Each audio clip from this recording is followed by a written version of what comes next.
aktres na bumag sa sinema Filipino. Katarungan para kay Kadaisyo! Wala akong ginagawang masama! Sa natatanging selebrasyon ng kanyang galing. Ang dami na talaga nag-aantay ng mga Vilmanian sa'yo. Nandito to learn so much. Miss Vilma Santos. Nababawasan din naman ang pagkatao ko. Sige, utusan mo ako! Huwag mo akong tutunan. Ay, sinisigawan mo. Nawawala ang pagkalalaki ko. Ay, hindi mo kailangan ng asawa. Kailangan mo katulong! May AIDS ka. Anong karapatan mo sabihin sa akin na? Diyos ka ba? Nay! They have to fight with you and slap you. Meron akong sasabihin sa'yo, tas sampalin mo ako, ah. Okay? Vilma, a woman for all seasons. Ngayong Agosto na.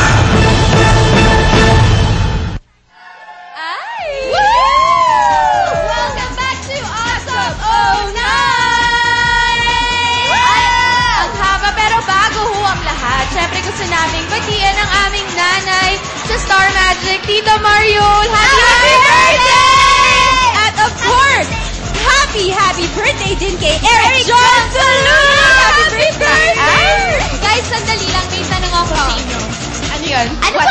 Ano pong ginagawa ninyo kapag in love na kayo? Pag in love? Sige, ikaw. Ikaw, ano ginagawa mo? Talaga ako na una. Ikaw agad. Wala, nagpapaganda lang. Ikaw.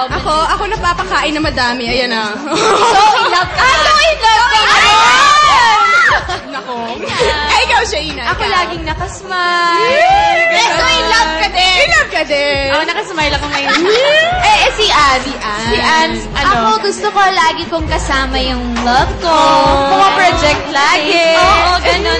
Teka, bago kayo mag-in love dyan. May iba namang tao kung hindi pa po kayo nai-in-love or feel nyo palang ma-in-love, heto po ang siguradong magpapa-in-love sa inyo. Kaya please watch this. And